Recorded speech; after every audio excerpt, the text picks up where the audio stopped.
मेरा नाम आर्यन है, या कम से कम यही नाम मैं आपको बता सकता हूं।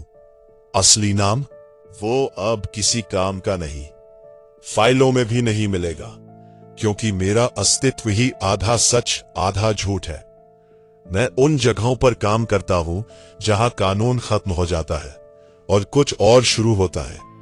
मैं एक शैडो ट्रैकर हूं। हम उन चीजों का शिकार करते हैं जो इंसान नहीं है, लेकिन इंसानों की तरह दिखती है, बोलती है और कभी कभी उनसे भी ज्यादा समझदार होती है। और यही बात उन्हें सबसे खतरनाक बनाती है, क्योंकि जो दिखता है उससे लड़ना आसान होता है, लेकिन जो दिखता ही नहीं, जो आपके दिमाग में घुसकर आपको ही आपके खिलाफ कर दे, वो असली शिकारी होता है। दिल्ली की वो रात असामान्य थी। ठंड इतनी नहीं थी कि सांस जम जाए, लेकिन हवा में एक अजीब सन्नाटा था, जैसे शहर खुद अपनी सांस रोककर किसी चीज का इंतजार कर रहा हो।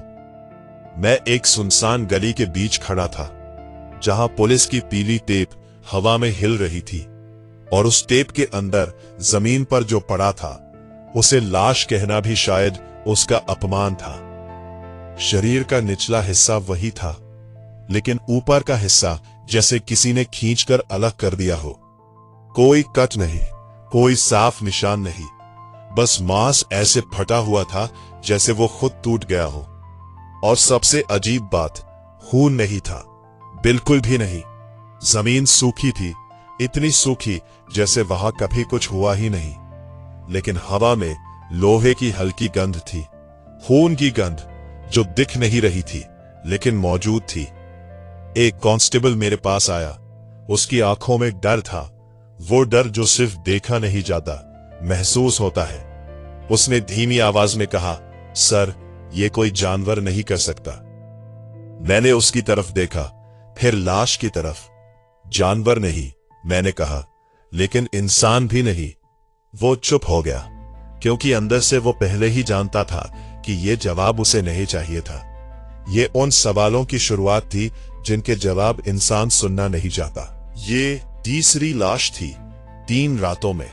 हर बार वही पैटर्न, शरीर का हिस्सा गायब, खून गायब, और एक निशान जो किसी भी भाषा में नहीं था, लेकिन फिर भी किसी तरह समझ में आता था, जैसे दिमाग उसे पहचानता हो लेकिन याद नहीं कर पाता कि कहां देखा है।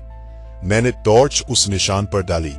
जमीन पर एक घुमावदार चिन्ह बना था, जैसे कोई सर्प खुद को निगल रहा हो, या जैसे कोई रास्ता खुद के अंदर जा रहा हो, जैसे कोई दरवाजा, लेकिन वो दरवाजा बाहर नहीं, अंदर खुलता था। इंस्पेक्टर मेरे पास आया। आपको कुछ समझ आ रहा है? उसने पूछा। मैंने हल्की मुस्कान दी। अगर मैं सच बता दूं तो आप सो नहीं पाएंगे। वो कुछ सेकंड तक मुझे देखता रहा, फिर नजरें हटा ली। उसे जवाब मिल गया था। मैंने अपनी जेब से डिवाइस निकाली। काली स्क्रीन, बिना किसी ब्रांड के।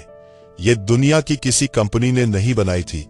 इसे बनाया था उन लोगों ने जो जानते हैं कि असली खतरा कहां है। जैसे ही मैंने उसे उस निशान के पास लाया, स्क्रीन नीली हो गई। पहले हल्की चमक, फिर उसमें लहरें उठने लगीं, जैसे पानी में कोई चीज हिल रही हो। और फिर एक आकृति उभरी, इंसान जैसी, लेकिन उसकी गर्दन असामान्य रूप से लंबी थी और उसकी आंखें नहीं थी, सिर्फ खाली गड्ढे जो फिर भी मुझे देख रहे थे। मैंने तुरंत डिवाइस बंद कर दी। सब पीछे हटो, मैंने सख्ती से कहा। क्यों? इंस्पेक्टर ने पूछा। मैंने उसकी तरफ देखा, और इस बार मेरी आवाज में मजाक नहीं था, क्योंकि ये जगह अभी भी खुली है। वो नहीं समझा, लेकिन मेरे चेहरे पर जो था वो उसने पहले कभी नहीं देखा था, और उसने सबको पीछे हटने का आदेश दे दिया। मैं घुटनों के बल बैठा और जमीन को छुआ। ऊपर से ठंडी, लेकिन नीचे से हल्की गर्मी आ रही थी। जमीन के नीचे कुछ जिंदा हो, कुछ सांस ले रहा हो, धीरे धीरे, इंतजार करते हुए। और तभी मेरे पीछे से आवाज आई, तुम्हें यहां नहीं आना चाहिए था। मैं तुरंत पलटा। वहां कोई नहीं था, लेकिन आवाज साफ थी, बहुत करीब, इतनी करीब जैसे कोई मेरे कान के पास खड़ा हो। और फिर आर्यन, मेरे शरीर में जैसे बिजली दौड़ गई। ये आवाज, मैं इसे भूल नहीं सकता था। ये मेरे भाई की थी, वही भाई जो 6 साल पहले मर चुका था, जिसकी लाश मैंने खुद देखी थी, जिसका अंतिम संस्कार मैंने खुद किया था। मैंने धीरे धीरे पीछे देखा और वो वहां खड़ा था, वैसा ही जैसा आखिरी बार देखा था। खून से लथपथ उसकी गर्दन एक अजीब कोण पर मुड़ी हुई, जैसे वो किसी ने तोड़ दी हो। लेकिन उसके चेहरे पर मुस्कान थी, एक शांत लेकिन डरावनी मुस्कान। तुम मुझे छोड़कर चले गए थे, उसने कहा। मेरे हाथ अपने आप हथियार की तरफ गए, लेकिन मैं रुक गया, क्योंकि अंदर से मैं जानता था ये वो नहीं है, ये कुछ और है जो मेरे दिमाग के सबसे गहरे हिस्से को छू रहा है और उसे मेरे खिलाफ इस्तेमाल कर रहा है। तुम असली नहीं हो, मैंने धीरे से कहा। वो हंसा। वो हंसी इंसानी नहीं थी, जैसे किसी ने कई आवाजों को एक साथ मिला दिया हो। असली क्या होता है आर्यन? उसकी आंखें अब बुरी तरह काली हो चुकी थी और फिर उसका शरीर पिघलने लगा, जैसे वो धुएं में बदल रहा हो, जैसे वो कभी था ही नहीं, सिर्फ एक याद था जिसे किसी ने आकार दे दिया। और उसके पीछे कुछ और खड़ा था। इस बार मैं उसे साफ देख सकता था। वो इंसान नहीं था, वो दोनों के बीच कुछ था। उसका शरीर स्थिर नहीं था, वो लगातार बदल रहा था, जैसे कई परछाइयां मिलकर एक शरीर बना रही हो, और हर परछाई कुछ अलग हो। कुछ टूटे हुए हाथ, कुछ अधूरे चेहरे, कुछ ऐसी आकृतियां जो इंसानी नहीं थी, लेकिन फिर भी किसी तरह पहचान में आती थी। उसकी आंखें न लाल थी न काली, वो खाली थी, इतनी खाली कि उन्हें देखते ही ऐसा लगता था जैसे आप खुद गायब हो रहे हो। तुम हमें देख सकते हो, उसने कहा। उसकी आवाज एक नहीं थी, जैसे कई लोग एक साथ बोल रहे हों और फिर भी वो सब एक ही बात कह रहे हों। मैंने हथियार उठाया और मैं तुम्हें खत्म भी कर सकता हूं। वो हंसा, धीरे, गहराई से, जैसे उसे मेरा जवाब पहले से पता था। खत्म? उसने एक कदम आगे बढ़ाया और जमीन पर बना चिन्ह चमकने लगा। हम खत्म नहीं होते। उसकी आवाज अब मेरे दिमाग के अंदर गूंज रही थी। हम बस बदलते हैं। और फिर वो अचानक मेरी तरफ झपटा। सब कुछ बहुत तेजी से हुआ, लेकिन उस एक पल में समय जैसे रुक गया। मेरी उंगली ट्रिगर पर थी, लेकिन मेरा दिल पहली बार डरा हुआ था, क्योंकि इस बार मैं किसी क्रिएचर से नहीं लड़ रहा था। मैं लड़ रहा था किसी ऐसी चीज से जो मुझे मुझसे बेहतर जानती थी। और तभी गोली चली। आवाज गूंजी, लेकिन वो चीज रुकी नहीं। वो मेरे ठीक सामने आ चुकी थी, इतनी करीब कि मैं उसकी खाली आंखों में खुद को देख सकता था। उस पल मुझे समझ आया कि ये शिकार नहीं है, ये शुरुआत है। वो चीज मेरी तरफ झपटी और उसी पल समय जैसे किसी ने कांच की तरह तोड़ दिया। हर टुकड़ा हवा में तैरने लगा। आवाजें खींचकर लंबी हो गई, जैसे किसी ने उन्हें धीमे धीमे घसीटकर फैला दिया हो। मेरी सांस भारी हो गई। दिल की धड़कनें मेरे कानों के अंदर ढोल की तरह गूंज रही थीं। और सामने जो था वो अब सिर्फ एक आकृति नहीं रहा था, बल्कि एक एहसास बन चुका था। एक ऐसा एहसास जो आपको बताता है कि आप अब शिकारी नहीं रहे, आप शिकार बन चुके हैं। मैंने ट्रिगर दबाया, गोली चली, आवाज गूंजी, लेकिन वो आवाज भी जैसे इस दुनिया की नहीं रही। गोली उसके आर पार निकल गई, बिना किसी रुकावट के, बिना किसी असर के, जैसे मैंने हवा को छेदा हो। वो मेरे सामने रुक गया, इतना करीब कि मैं उसकी मौजूदगी महसूस कर सकता था। अगर उसे सांस कहा जा सके तो वो सांस नहीं थी, वो एक खालीपन था जो मेरे अंदर तक घुस रहा था। न ठंडा न गर्म, बस ऐसा जैसे किसी ने आपके अंदर की सारी गर्मी चूस ली हो और आपको खाली खोल बना दिया हो। तुम हमें चोट नहीं पहुंचा सकते। उसकी फुसफुसाहट मेरे कानों में नहीं, मेरे दिमाग के अंदर गूंजी, क्योंकि हम शरीर नहीं हैं। उसके शब्द किसी भाषा के नहीं थे, लेकिन फिर भी मैं उन्हें समझ रहा था। मैंने एक कदम पीछे लिया, लेकिन वो कदम जमीन पर नहीं पड़ा, जैसे जमीन खुद पीछे हट गई हो। तो फिर तुम हो क्या? मेरे मुंह से निकला, और उसी पल उसका चेहरा बदलने लगा। एक सेकंड में वो मेरा भाई बना, खून से लथपथ, टूटी हुई गर्दन के साथ। फिर इंस्पेक्टर, जिसकी आंखों में वही सवाल था। फिर वो कांस्टेबल, जिसका डर अब उसके चेहरे पर स्थायी हो चुका था। और फिर मैं खुद, वही चेहरा, वही आंखें, लेकिन उसमें कुछ और था, कुछ ऐसा जो मैं नहीं था। हम वो है जो तुम देखते हो, उसने मेरी ही आवाज में कहा, और जो तुम सबसे ज्यादा डरते हो। उस आवाज को सुनकर मेरे हाथ कांपने लगे, डर से नहीं बल्कि गुस्से से, क्योंकि मुझे समझ आ चुका था ये चीजें शरीर नहीं, ये परछाइयों के भीतर रहने वाले विचार हैं।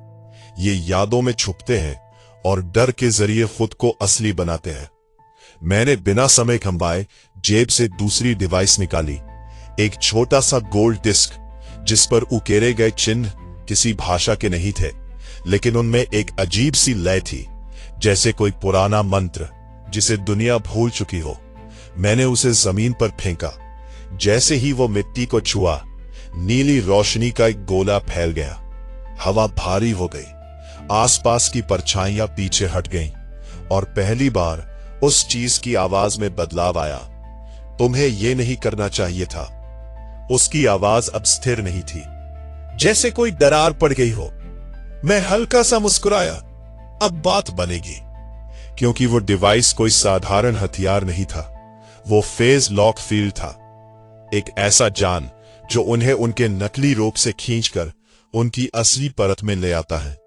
और अब वो साफ दिख रहा था, कोई चेहरा नहीं, कोई ठोस शरीर नहीं, बस टूटे हुए साए जो लगातार बदल रहे थे, एक दूसरे में घुलते हुए, जैसे कई परछाइयां एक दूसरे को खा रही हो। तुम शिकार हो, मैंने धीमे लेकिन ठंडे स्वर में कहा। वो हंसा, लेकिन इस बार उसकी हंसी टूटी हुई थी, असंतुलित, जैसे कई आवाजें आपस में लड़ रही हो। तुम्हें लगता है तुम अकेले हो? और उसी पल मेरे चारों तरफ हलचल हुई। पहले पेड़ों की परछाइयां हिली, फिर जमीन के अंदर कुछ सरकने लगा, और फिर मेरी अपनी परछाई, वो मुझसे अलग होने लगी, जैसे किसी ने उसे खींच लिया हो। नहीं, दो नहीं, दर्जनों साए मेरे आसपास खड़े थे, कुछ आधे बने हुए, कुछ अधूरे, कुछ ऐसे जिनका कोई आकार ही नहीं था। मैंने चारों तरफ देखा और धीमे से कहा, कमाल है, आज तो पूरा परिवार आया है। लेकिन अंदर से मैं समझ चुका था, यह मिशन वैसा नहीं था जैसा मुझे बताया गया था। ये कोई आइसोलेटेड केस नहीं था, ये एक प्रवेश द्वार था। तुम लोग यहां क्यों आए हो? मैंने पूछा। एक साया आगे बढ़ा, उसका आकार स्थिर नहीं था, हर सेकंड बदल रहा था। तुमने दरवाजा देखा है? दूसरी आवाज आई, और जो देखता है, तीसरी, वो बचता नहीं। मैंने हंसने की कोशिश की, डायलॉग पुराने हो गए हैं, कुछ नया लाओ। लेकिन मेरी आवाज में जो हल्की सी दरार थी, वो सिर्फ मैं सुन सकता था, क्योंकि तभी जमीन कांपी और वो चिन्ह जो अब तक सिर्फ एक निशान था, धीरे धीरे खुलने लगा, जैसे किसी ने जमीन के नीचे से उसे धकेल दिया हो। मिट्टी फटने लगी, दरारें फैलने लगी, और उनके बीच एक गोल गड्ढा बन गया। लेकिन वो गड्ढा खाली नहीं था, उसमें अंधेरा नहीं था, उसमें कुछ और था। मैंने टॉर्च उस गड्ढे में डाली, रोशनी नीचे गई, लेकिन जैसे ही उसने उस चीज को छुआ, वो बदल गई। नीचे एक और दुनिया थी, पेड़ थे, लेकिन उल्टे उब रहे थे, जैसे उनकी जड़ें आसमान में थी और शाखाएं जमीन में धंसी हुई थी। आसमान था, लेकिन नीला नहीं, काला भी नहीं, बल्कि गहरा लाल, जैसे खून का धुंधला सागर। और वहां कुछ चल रहा था। बहुत सारे लोग, लेकिन वो लोग नहीं थे। उनके शरीर अधूरे थे, उनकी चाल असामान्य, और उनके चेहरे जैसे किसी ने मिटा दिए हो। ये क्या है? मेरे मुंह से निकला। घर, एक साया बोला। हमारा घर। मेरी सांस अटक गई। इस दुनिया के नहीं हो, मैंने कहा। नहीं, वो बोला, और अब तुम भी नहीं रहोगे। अचानक मेरे पैरों के नीचे की जमीन नरम हो गई, जैसे वो मिट्टी नहीं, कोई दलदल हो। मैं नीचे धंसने लगा, धीरे धीरे लेकिन लगातार। मैंने खुद को संभालने की कोशिश की, पास के पेड़ को पकड़ा, लेकिन जैसे ही मेरी उंगलियां उसकी छाल से टकराईं, वो छाल ठोस नहीं थी। वो मेरे हाथ के अंदर घुस गई, जैसे वो पेड़ भी असली नहीं, उसी दूसरी दुनिया का हिस्सा हो। नहीं, मैंने दांत भींचे। मैं खींच रहा था नीचे, उस दुनिया की तरफ जो मुझे बुला रही थी। मैंने जेब से आखिरी डिवाइस निकाली। ये मेरा इमरजेंसी प्रोटोकॉल था। अगर चीजें नियंत्रण से बाहर हो जाएं, तो ये सब कुछ खत्म कर सकता था। इस जगह को, मुझे और जो भी इसके पार था। मैं बटन दबाने ही वाला था कि मत करो। मैं जम गया। ये आवाज इस बार मेरे भाई की नहीं थी, ये आवाज मेरी मां की थी। मैंने धीरे धीरे ऊपर देखा। वो गड्ढे के किनारे खड़ी थी, वैसी ही जैसी मैंने उन्हें आखिरी बार देखा था। वही साड़ी, वही आंखें, वही चिंता, वही प्यार। आर्यन, वापस आ जाओ, उन्होंने कहा। तुम गलत जगह आ गए हो। मेरी आंखें भर आई। वो पल, वो एक छोटा सा पल, मेरी सारी ट्रेनिंग से भारी पड़ गया। मैं भूल गया कि मैं कौन हूं, क्या हूं और क्यों हूं। मैं बस उनका बेटा था, और वो मुझे बुला रही थी। और तभी मेरे पीछे खड़े साए ने फुसफुसाया, बस यही चाहिए था हमें। उस एक लाइन ने सब कुछ तोड़ दिया। मुझे समझ आ गया, ये जाल है। ये हमेशा से जाल था, लेकिन तब तक बहुत देर हो चुकी थी। मेरे पैर पूरी तरह जमीन के अंदर जा चुके थे। अब खिंचाव तेज हो गया था। वो दुनिया अब सिर्फ दिख नहीं रही थी, वो मुझे पकड़ चुकी थी। मैंने आखिरी बार ऊपर देखा। मेरी मां अब भी खड़ी थी, लेकिन अब उनकी आंखें खाली थी, बिल्कुल उसी तरह जैसे उन सायों की। मैंने खुद से धीरे से कहा, अगर मैं गिरा तो वापस नहीं आऊंगा। और फिर मैं गिर गया। लेकिन यह गिरना नीचे की तरफ नहीं था, यह गिरना अंदर की तरफ था, जैसे मैं किसी और की याद में गिर रहा हूं, किसी ऐसी जगह जहां मैं कभी गया ही नहीं। फिर भी वो मुझे पहचानती है, और अंधेरा मुझे अपने अंदर लिखने लगा। गिरते वक्त मुझे ऐसा नहीं लगा कि मैं किसी गहराई में जा रहा हूं, बल्कि ऐसा लगा जैसे मैं किसी दूसरी हकीकत की सतह पर फिसल रहा हूं। जैसे कोई अदृश्य हाथ मुझे पकड़कर एक परत से दूसरी परत में धकेल रहा हो। हवा मेरे कानों के पास से नहीं गुजर रही थी, बल्कि मेरे अंदर से निकल रही थी। हर सेकंड में ऐसा महसूस हो रहा था कि मेरा शरीर पीछे छूट रहा है, और सिर्फ मेरी चेतना नीचे जा रही है, किसी ऐसी जगह जहां नीचे और ऊपर का मतलब ही खत्म हो जाता है। और फिर अचानक धप्पा, मैं किसी ठोस चीज से टकराया। लेकिन वो ठोस नहीं थी, वो नरम थी, लेकिन मिट्टी जैसी नहीं। उसमें एक अजीब सी लचक थी, जैसे मैंने जमीन पर नहीं, किसी जीवित चीज पर कदम रखा हो। मैंने तुरंत उठने की कोशिश की, लेकिन जैसे ही मेरे हाथ उस सतह को छुए, मेरी उंगलियां हल्की सी धंस गईं। वो जमीन सांस ले रही थी। मैं खड़ा हुआ और चारों तरफ देखा, और जो मैंने देखा उसने मेरे अंदर के हर तर्क, हर लॉजिक को चुप करा दिया। ऊपर आसमान था, लेकिन वो आसमान नहीं था। वो एक विशाल लाल सतह थी, जो धीरे धीरे धड़क रही थी, जैसे कोई बहुत बड़ा दिल मेरे सिर के ऊपर टंगा हो। हर धड़कन के साथ हवा में हल्की कंपन होती, जमीन थोड़ी सी हिलती और मेरे सीने में कुछ दबाव बढ़ जाता है। ऐसा लगता था जैसे वो आसमान सिर्फ इस दुनिया को नहीं, मुझे भी महसूस कर रहा है।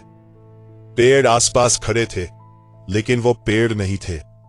उनकी जड़ें ऊपर थी, हवा में फैली हुई, और उनकी शाखाएं नीचे की तरफ जमीन में धंसी हुई, जैसे वो इस जमीन को पी रहे हों, जैसे वो इस दुनिया का खून चूस रहे हों। हर चीज उनकी नहीं थी, हर चीज गलत थी, एक ऐसी गलती जिसे जानबूझकर बनाया गया हो। कमाल, मैंने धीरे से कहा। मेरी आवाज खुद मुझे अजनबी लगी। जगह किसी दुस्वप्न का आर्किटेक्चर नहीं, बल्कि उसका दिल लगती है। और तभी बिना किसी चेतावनी के मेरे पीछे से एक आवाज आई, धीमी लेकिन साफ। तुम्हें यहां नहीं होना चाहिए था। मैं तुरंत पलटा। वो वही साया था, लेकिन अब वो पहले जैसा बिखरा हुआ नहीं था। इस दुनिया में उसे एक तरह की स्थिरता मिल गई थी। उसका आकार अब ज्यादा स्पष्ट था, जैसे यहां आकर वो अधूरा नहीं, पूरा हो गया हो। अब मैं हूं, मैंने जवाब दिया, अपनी आवाज को स्थिर रखने की कोशिश करते हुए। तो बताओ, ये जगह क्या है? वो कुछ सेकंड तक मुझे देखता रहा। उसकी नजर महसूस हो रही थी, भले ही उसकी आंखें नहीं थी। फिर उसने धीरे से कहा, ये वो जगह है जहां चीजें मरती नहीं, बल्कि बदलती है। मैंने उसकी तरफ ध्यान से देखा। मतलब? मैंने पूछा। वो मेरे चारों तरफ घूमने लगा, लेकिन उसके कदमों की आवाज नहीं आ रही थी, जैसे वो जमीन को छू ही नहीं रहा हो। तुम्हारी दुनिया में, उसने कहना शुरू किया, जब कोई मरता है तो वो खत्म हो जाता है, शरीर मिट जाता है, यादें धुंधली हो जाती है, और फिर सब कुछ गायब हो जाता है। लेकिन यहां वो रुका और मेरे बिल्कुल सामने आकर ठहर गया। हम उन्हें रखते हैं। उसके शब्द हवा में नहीं, सीधे मेरे दिमाग में घुसे। रखते हो? मैंने दोहराया। यादें, डर, चेहरे, उसने कहा, सब कुछ। उसी पल हवा बदल गई। एक अजीब सी सरसराहट हुई और मेरे आसपास कुछ हलचल होने लगी। मैंने चारों तरफ देखा और फिर मैंने उन्हें देखा। लोग, या जो कभी लोग थे। कुछ के चेहरे नहीं थे, कुछ के सिर्फ आधे शरीर थे, कुछ सिर्फ परछाइयां थीं जिनका कोई ठोस रूप नहीं था। लेकिन सबसे डरावनी बात यह नहीं थी कि वो अधूरे थे, बल्कि यह थी कि उनमें से कुछ मुझे देख रहे थे। उनकी खाली आंखें भी मुझ पर टिकी हुई थीं। ये सब? मैंने धीरे से पूछा। मेरी आवाज अब पहले जैसी नहीं रही थी। तुम्हारी दुनिया से है, साय ने जवाब दिया, जो कभी वापस नहीं गए। मेरे सीने में एक ठंडी लहर दौड़ गई। मैंने मुट्ठी भींच ली। तो तुम लोग इंसानों को यहां खींचते हो? वो हंसा। नहीं, हम सिर्फ दरवाजा खोलते हैं। अंदर कौन आता है, ये उनके डर तय करते हैं। मैंने गहरी सांस ली, खुद को शांत करने की कोशिश करते हुए। और बाहर जाने का रास्ता? मैंने पूछा। वो कुछ सेकंड तक चुप रहा, जैसे वो इस सवाल का मजा ले रहा हो। फिर धीरे से मुस्कुराया। वो तुम्हें खुद ढूंढना होगा। और अगर नहीं मिला? मैंने पूछा। उसने पीछे इशारा किया। मैंने देखा, वो अधूरे लोग जो पहले बस खड़े थे, अब धीरे धीरे मेरी तरफ बढ़ रहे थे। उनकी चाल असामान्य थी, जैसे हर कदम के साथ वो अपनी ही परछाई में फंस रहे हो। तो तुम भी, साया बोला, इनमें से एक बन जाओगे। मैंने तुरंत हथियार निकाला, लेकिन इस बार मैंने गोली नहीं चलाई, क्योंकि अब मुझे समझ आ चुका था, यहां गोली से कुछ नहीं होगा। मैंने सोचना शुरू किया। ये जगह नियमों से चलती है। हर चीज का एक पैटर्न है। डर, यादें, रूप बदलना, ये सब उनकी ताकत है। तो अगर ये उनकी ताकत है, तो इसे तोड़ा भी जा सकता है। तो असली ताकत, मैंने खुद से कहा, इनके पास नहीं, मेरे पास है। मैंने धीरे से आंखें बंद की। आसपास की आवाजें गायब हो गईं। वो धड़कता हुआ आसमान, वो सरसराहट, सब कुछ। मैंने अपने दिमाग में सिर्फ एक चीज लाई, खालीपन। ना डर, ना याद, ना चेहरा, ना अतीत, बस शून्य। एक ऐसा शून्य जिसमें कुछ भी टिक नहीं सकता। जब मैंने आंखें खोली तो सब कुछ रुक गया था। वो अधूरे लोग जो मेरी तरफ आ रहे थे वहीं ठहर गए, जैसे समय ने उन्हें पकड़ लिया हो। साया मुझे घूर रहा था। उसकी आवाज अब पहली बार कमजोर थी। तुमने ये कैसे किया? उसने फुसफुसाया। मैं हल्का सा मुस्कुराया। तुमने ही बताया था तुम डर पर चलते हो। मैंने एक कदम आगे बढ़ाया। और अगर डर ही ना हो? साया पीछे हट गया। पहली बार वो डर रहा था। नहीं, उसने कहा, तुम ऐसे नहीं हो सकते। शायद, मैंने जवाब दिया। तुमने गलत शिकार चुन लिया। लेकिन तभी धक, आसमान ने जोर से धड़कन ली और इस बार कुछ बदल गया। सिर्फ साए नहीं, पूरी दुनिया अब मेरी तरफ देख रही थी, जैसे वो जिंदा हो गई हो, जैसे मैंने किसी सोई हुई चीज को जगा दिया हो। तुमने, साया कांपती आवाज में बोला, उसे जगा दिया। किसे? मैंने पूछा। उसने ऊपर देखा, मैंने भी देखा, और इस बार आसमान सिर्फ धड़क नहीं रहा था, वो खुल रहा था। धीरे धीरे उस विशाल दिल के बीच एक दरार आई और उस दरार के अंदर से कुछ झांक रहा था। कुछ बहुत बड़ा, कुछ जो इन सभी सायों को भी नियंत्रित करता था। और फिर एक आवाज गूंजी, इतनी भारी, इतनी गहरी कि उसने हवा को फाड़ दिया। मेरे कानों में दर्द उठा और मुझे महसूस हुआ कि गर्म तरल मेरे कानों से बह रहा है। खून नया आया है, वो आवाज बोली। हर शब्द जैसे मेरे दिमाग पर हथौड़े की तरह गिर रहा था। मेरे पैर कांप गए। साया मेरे सामने घुटनों पर गिर गया। भागो, उसने धीमी आवाज में कहा। अगर अभी नहीं भागे तो तुम कभी नहीं भाग पाओगे। मैंने चारों तरफ देखा। कोई रास्ता नहीं था, सिर्फ ये दुनिया और वो चीज जो अब पूरी तरह जाग चुकी थी। मैंने धीरे से खुद से कहा, शिकारी, अब असली शिकार शुरू हुआ है। और उसी पल मुझे महसूस हुआ, इस बार शिकार मैं नहीं हूं, बल्कि मैं किसी और के खेल में बस एक चाल हूं। आसमान अब आसमान नहीं रहा था, वो एक फटी हुई हकीकत का जख्म बन चुका था। उस दरार के पीछे जो था वो अंधेरा नहीं था, क्योंकि अंधेरा खाली होता है, और वहां जो था वो भरा हुआ था किसी ऐसी मौजूदगी से जो खुद को छुपा नहीं रही थी, बल्कि धीरे धीरे खुद को दिखाने का फैसला कर चुकी थी। वो कुछ जब बाहर आने लगा तो ऐसा लगा जैसे पूरी दुनिया उसकी हर हरकत के साथ तालमेल बिठा रही हो। पहले एक उंगली बाहर आई, लंबी, असामान्य, जैसे हड्डियों को खींचकर लंबा कर दिया गया हो और उन्हें किसी चीज ने जोड़ कर रखा हो जो मांस नहीं था।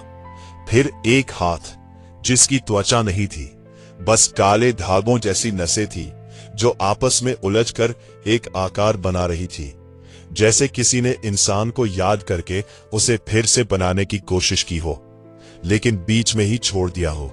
और फिर उसका चेहरा, या जो भी उसे कहा जा सके, वहां कुछ नहीं था, ना आंखें, ना नाक, ना कोई भाव, बस एक गहरा, अंतहीन गड्ढा जो मुझे देख रहा था बिना देखे। उसकी आवाज जब गूंजी तो वो हवा में नहीं फैली, वो मेरे अंदर गिरी। तुम्हें यहां नहीं आना चाहिए था। वो शब्द नहीं थे, वो दबाव था, जैसे किसी ने मेरे दिमाग पर हाथ रखकर उसे दबा दिया हो। मैंने खुद को संभालने की कोशिश की, लेकिन डर वापस आ रहा था, धीरे धीरे, चुपचाप, जैसे कोई अंदर से दरवाजा खटखटा रहा हो। मैं जानता था, अगर मैंने उसे अंदर आने दिया तो ये दुनिया जीत जाएगी। तुम कौन हो? मैंने दांत भींचते हुए पूछा। वो हल्का सा हिला, जैसे मुस्कुराया हो, या शायद वो सिर्फ मेरा भ्रम था। मैं वो हूं जिससे तुम्हारी दुनिया डरती है। उसके शब्दों के साथ मेरे दिमाग में एक नाम चमका, प्राइम शैडो। मैं हर सीक्रेट रिपोर्ट में, हर अधूरी कहानी में उसी का जिक्र था। एक ऐसी सत्ता जो सायों को नियंत्रित करती है, जो दरवाजे खोलती है और कभी कभी उन्हें बंद करना भूल जाती है। तो तुम हो, मैंने धीरे से कहा, अपनी सांस को स्थिर रखने की कोशिश करते हुए। और तुम? उसने जवाब दिया, वो हो जिसने हमें जगा दिया। उसी पल मेरे चारों तरफ के सारे साए घुटनों पर गिर गए, जैसे कोई राजा आ चुका हो, जैसे ये कोई युद्ध नहीं, एक दरबार हो। ये सब तुम्हारे हैं? मैंने पूछा। ये मैं हूं, उसने जवाब दिया। और उस एक लाइन ने सब कुछ बदल दिया। ये कोई एक प्राणी नहीं था, ये एक सिस्टम था। हर साया, हर दर, हर अधूरी आकृति, सब उसी का हिस्सा थे। वो अलग अलग नहीं थे, वो एक ही चीज के टुकड़े थे। तो तुम लोगों को क्यों मारते हो? मैंने पूछा। कुछ सेकंड के लिए चुप्पी छा गई, लेकिन वो चुप्पी भी जिंदा थी। फिर उसने कहा, हम नहीं मारते, हम बदलते हैं। उसी पल मेरे सामने वो 5 लोग खड़े हो गए जो गांव में मारे गए थे। उनके शरीर अब पूरे थे, बिना किसी घाव के, लेकिन उनकी आंखें खाली थीं। वो मुझे देख रहे थे, लेकिन पहचान नहीं रहे थे। ये मेरे मुंह से निकला, ये अब हमारे हैं, प्राइम शैडो ने कहा, और जल्द ही तुम भी हो जाओगे। उस पल मेरे अंदर कुछ टूट गया, डर, गुस्सा और एक सच्चाई, मैं हार सकता हूं। ये कोई ऐसा दुश्मन नहीं था जिसे गोली से मारा जा सके। ये कोई ऐसा खेल नहीं था जिसमें नियम समझकर जीत हासिल की जा सके। ये एक पूरी दुनिया थी जो मेरे खिलाफ थी। लेकिन तभी मेरे दिमाग में एक आवाज गूंजी, मेरे गुरु की आवाज। हर अंधेरा अपने आप नहीं बनता, कहीं ना कहीं एक रोशनी होती है जो उसे पैदा करती है। मैंने धीरे धीरे चारों तरफ देखा। ये दुनिया, ये साए, ये प्राइम शैडो, ये सब कुछ किसी एक चीज से जुड़ा हुआ था। तुम, मैंने उसकी तरफ देखा, खुद से नहीं बने हो। वो रुका, पहली बार वो रुका। तुम्हें किसी ने बनाया है। उसके आसपास की हवा बदल गई, जैसे मैंने कोई सही नस छू ली हो। खतरनाक सवाल, उसने कहा, लेकिन सही। मैंने जवाब दिया। मैंने अपनी जेब से वो डिवाइस निकाली जिसे मैंने अभी तक इस्तेमाल नहीं किया था, कोर फ्रीक्वेंसी स्कैनर। ये वो चीज थी जो किसी भी सत्ता के मूल को ढूंढ सकती थी। मैंने उसे एक्टिव किया। स्क्रीन चमकी और फिर एक दिशा दिखाई, सीधी उस दिल की तरफ जो आसमान में धड़क रहा था। हर धड़कन के साथ ये दुनिया जिंदा हो रही थी। तो ये है, मैंने कहा, तुम्हारा दिल। प्राइम शैडो गरजा। वो आवाज सिर्फ सुनाई नहीं दी, महसूस हुई। पूरी दुनिया कांप उठी। उसे छूने की कोशिश मत करना, उसने कहा। मैं मुस्कुराया। अब तो वही करूंगा। मैं दौड़ा। हर कदम भारी था, जैसे जमीन मुझे रोक रही हो, जैसे हवा मेरे खिलाफ हो। साए मेरी तरफ झपटे। उनके हाथ, उनके आकार, सब मुझे पकड़ने की कोशिश कर रहे थे। लेकिन इस बार मैं नहीं रुका। मैं अब भाग नहीं रहा था, मैं हमला कर रहा था। हर कदम के साथ मेरे अंदर का डर पीछे छूटता जा रहा था और उसकी जगह एक अजीब सा सन्नाटा भरता जा रहा था। मैं उस दिल के नीचे पहुंचा। वो इतना विशाल था कि उसका अंत दिख ही नहीं रहा था। उसकी सतह धड़क रही थी। हर धड़कन मेरे सीने में गूंज रही थी, जैसे वो मुझे अपने साथ जोड़ रहा हो। अब करूंगा। अगर इसे खत्म किया, मैंने सोचा, तो सब खत्म। लेकिन एक सवाल भी था, क्या सच मैं, या फिर ये सिर्फ एक और परत है? लेकिन अब रुकने का समय नहीं था। मैंने डिवाइस उठाई और उसे एक्टिव किया। एक तेज रोशनी निकली, इतनी तेज कि कुछ पल के लिए वो लाल दुनिया सफेद हो गई। प्राइम शैडो चीखा, नहीं ही। उसकी आवाज में पहली बार डर था, असली डर, और मैं कूद गया सीधे उस धड़कते हुए दिल के अंदर। जैसे ही मैं अंदर गया, सब कुछ बदल गया। बाहर की दुनिया गायब हो गई। अब मैं एक अजीब सी जगह में था, जहां कोई ठोस रूप नहीं था, सिर्फ धड़कन थी और आवाजें, हजारों आवाजें, फुसफुसाती हुई, चिल्लाती हुई, रोती हुई। हर आवाज एक याद थी, एक डर, एक अधूरी कहानी।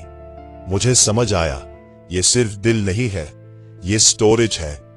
हर वो चीज जिसे इस दुनिया ने निगला है, यहां मौजूद है। और फिर उन आवाजों के बीच एक जानी पहचानी आवाज आई, आर्यन। मैं जम गया। ये आवाज मेरे अंदर से आ रही थी। मैंने नीचे देखा और पहली बार मुझे सच समझ आया। ये दिल प्राइम शैडो का नहीं था, ये मेरा था। क्योंकि अगर ये सच था, तो असली दुश्मन कभी बाहर था ही नहीं। जैसे ही मैं उस दिल के अंदर घुसा, दुनिया किसी कांच की तरह टूटकर बिखर गई। कोई विस्फोट नहीं हुआ, कोई तेज आवाज नहीं आई, बस एक खामोश बिखराव, जैसे हकीकत खुद अपनी पकड़ छोड़ दे। ना जमीन बची, ना आसमान, ना ऊपर ना नीचे, सिर्फ एक तैरती हुई जगह जहां हर दिशा एक जैसी लग रही थी। और उस खालीपन में यादें थीं, सैकड़ों, हजारों, जैसे किसी ने मेरे दिमाग को खोलकर उसके टुकड़े हवा में टांग दिए हों। हर याद एक तस्वीर नहीं थी, वो एक एहसास थी, एक पल था, एक अधूरी सांस थी जो अब भी वही अटकी हुई थी। बचपन के दृश्य, ट्रेनिंग के दिन, पहली बार किसी चीज का सामना करना, पहली गोली, पहला डर, और फिर मेरा भाई। वो सामने खड़ा था, वैसे ही जैसे मुझे याद था, जिंदा, हंसता हुआ, जैसे वो कभी गया ही नहीं। उसकी आंखों में वो गर्मजोशी थी जो मैंने सालों पहले खो दी थी। तू हमेशा देर कर देता है, उसने हंसते हुए कहा। वो आवाज इतनी असली थी कि मेरे अंदर कुछ हिल गया। मैं जानता था ये असली नहीं है, ये एक खेल है, ये वही जान है जो मुझे यहां तक लाया है। लेकिन दिल वो मानने को तैयार नहीं था। दिल ने उस एक पल को पकड़ लिया और उसे छोड़ना नहीं चाहता था। अगर उस दिन मैंने धीमे से कहा, मेरी आवाज खुद मेरे लिए भारी हो गई, मैं जल्दी पहुंच जाता। वो मेरी तरफ देखता रहा, मुस्कुराता हुआ। तो उसने पूछा, और मैं चुप हो गया, क्योंकि जवाब मेरे पास नहीं था, या शायद मैं उसे स्वीकार नहीं करना चाहता था। यही तो जाल था, पछतावा, वो चीज जो कभी खत्म नहीं होती, जो हर बार एक नया रूप लेकर वापस आती है। मैंने धीरे धीरे आंखें बंद की, गहरी सांस ली और खुद को मजबूर किया कि मैं उस पल को सच मानना बंद करूं। तू मेरा भाई था, मैंने कहा, हर शब्द को जैसे खींचकर बाहर लाते हुए, लेकिन तू अब नहीं है। जैसे ही मैंने ये कहा, वो मुस्कुराहट टूटने लगी, पहले हल्की दरार, फिर पूरी तरह बिखराव। उसका चेहरा बदल गया, जैसे कोई परत हट रही हो, और उसके पीछे वो असली चीज सामने आई, एक काला धड़कता हुआ गोला, जो हर धड़कन के साथ इन सारी यादों को बाहर फेंक रहा था। जैसे ये दिल नहीं, एक प्रोजेक्टर वो, जो मेरे डर और यादों को स्क्रीन पर दिखा रहा हो। तो ये है, मैंने धीरे से कहा। मेरी आवाज अब स्थिर थी, तुम्हारा असली रूप। एक आवाज गूंजी, इस बार बाहर से नहीं, हर तरफ से। तुम समझ गए? प्राइम शैडो अब किसी एक जगह नहीं था, वो हर याद में था, हर उस पल में जहां मैंने कुछ खोया था, हर उस डर में जिसे मैंने दबाने की कोशिश की थी। तुम हमें खत्म नहीं कर सकते, उसने कहा, क्योंकि हम तुम ही हो। कुछ सेकंड के लिए वो शब्द मेरे अंदर गूंजते रहे। अगर ये सच था, तो ये लड़ाई कभी जीती नहीं जा सकती थी, क्योंकि मैं खुद से कैसे लड़ सकता था। लेकिन फिर मैंने हल्का सा हंसा, धीरे धीरे लेकिन साफ। गलत। मैंने जेब से आखिरी चीज निकाली, एक छोटा सा कैप्सूल, साधारण दिखने वाला, लेकिन उसके अंदर वो चीज थी जिससे हर ट्रैकर डरता है। इमोशनल नल डिवाइस। मेरे गुरु की आवाज फिर से मेरे दिमाग में गूंजी। अगर कभी ऐसा कुछ मिले जो तुम्हारे दिमाग से खेल रहा हो तो दिल को बंद कर देना।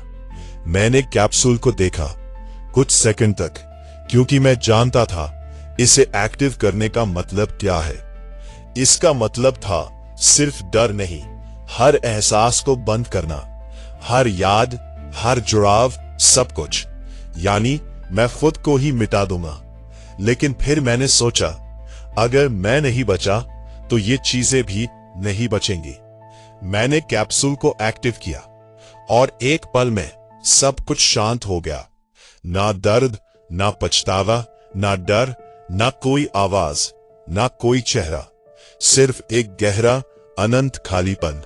वो खालीपन डरावना नहीं था, वो बस था जैसे ब्रह्मांड अपने सबसे शुद्ध रूप में हो, बिना किसी अर्थ के, बिना किसी भावना के। प्राइम शैडो की आवाज पहली बार कांपी। तुम क्या कर रहे हो? उसने कहा। मैं उसकी तरफ देख रहा था, या जहां वो था। तुमने कहा था। मैंने धीरे से कहा, तुम डर पर चलते हो। मैंने कैप्सूल को पूरी तरह एक्टिव कर दिया। तो अब कुछ भी नहीं बचेगा। अचानक वो काला गोला टूटने लगा। पहले एक छोटी दरार, फिर दूसरी, और फिर पूरा ढांचा जैसे कांच की तरह चटक गया। हर दरार से आवाजें निकली, चीखें, फुसफुसाहटें, अधूरी पुकारे। आत्माएं एक साथ बाहर निकलने की कोशिश कर रही हो। साए जो उस दुनिया में थे, एक एक करके गायब होने लगे। वो पेड़, वो लाल आसमान, वो धड़कता हुआ दिल, सब कुछ धीरे धीरे खत्म होने लगा। नहीं, प्राइम शैडो चीखा। उसकी आवाज अब पहले जैसी भारी नहीं थी। तुम खुद को भी खत्म कर दोगे। मैं हल्का सा मुस्कुराया। शायद, मैंने कहा, लेकिन तुमसे बेहतर है। और फिर सब कुछ टूट गया। ना आवाज, ना रोशनी, ना अंधेरा, बस कुछ भी नहीं। जब मैंने आंखें खोली तो मैं वापस था, जंगल में। वो निशान जो जमीन पर बना था अब मिट चुका था, जैसे वो कभी था ही नहीं। हवा शांत थी, पेड़ स्थिर, और रात सामान्य। इंस्पेक्टर मेरे सामने खड़ा था। उसकी आंखों में चिंता थी। आप ठीक हैं? उसने पूछा। मैंने उसे देखा कुछ सेकंड तक, जैसे मैं उसे पहचानने की कोशिश कर रहा हूं। फिर धीरे से सिर हिलाया। हाँ, मैंने कहा। मेरी आवाज सामान्य थी, लेकिन अंदर कुछ अलग था, क्योंकि मुझे कुछ याद नहीं था। ना वो दुनिया, ना वो साए, ना प्राइम शैडो, ना वो लड़ाई। बस एक एहसास, खालीपन, जैसे किसी ने मेरे अंदर से कुछ निकाल लिया हो और उसकी जगह कुछ नहीं छोड़ा। कुछ हफ्तों बाद मैं अपने अगले मिशन पर था। नई जगह, नया केस, नई रिपोर्ट, लेकिन इस बार कुछ अजीब था। सब कुछ सामान्य लग रहा था, लेकिन फिर भी कुछ गड़बड़ थी। जैसे कोई छोटा सा विवरण जो बार बार नजर से बच रहा हो। मैं अपने कमरे में था, अकेला। मैंने आईने में खुद को देखा। वही चेहरा, वही आंखें, सब कुछ वैसा ही था। लेकिन फिर एक पल के लिए मेरी परछाई मुझसे देरी से हिली। मैं रुक गया। मेरी सांस अटक गई। धीरे धीरे मैंने फिर से हाथ उठाया। इस बार परछाई ने उसे कॉपी किया। बिल्कुल सही कह रहा था। मैं कुछ सेकंड तक उसे देखता रहा। शायद मैंने गलत देखा, शायद वो सिर्फ एक भ्रम था। लेकिन फिर मैंने उसके चेहरे की तरफ देखा, और वहां एक हल्की सी मुस्कान थी जो मेरे चेहरे पर नहीं थी। उस पल मेरे दिमाग में एक आवाज गूंजी, धीमी लेकिन साफ। हम खत्म नहीं होते, हम बस बदलते हैं। मैंने आंखें बंद की, गहरी सांस ली और खुद से कहा, शायद शिकार अभी बाकी है। और इस बार मुझे यह एहसास हुआ कि मैं अकेला नहीं हूं, कभी था ही नहीं और शायद अब कभी हो भी नहीं सकता।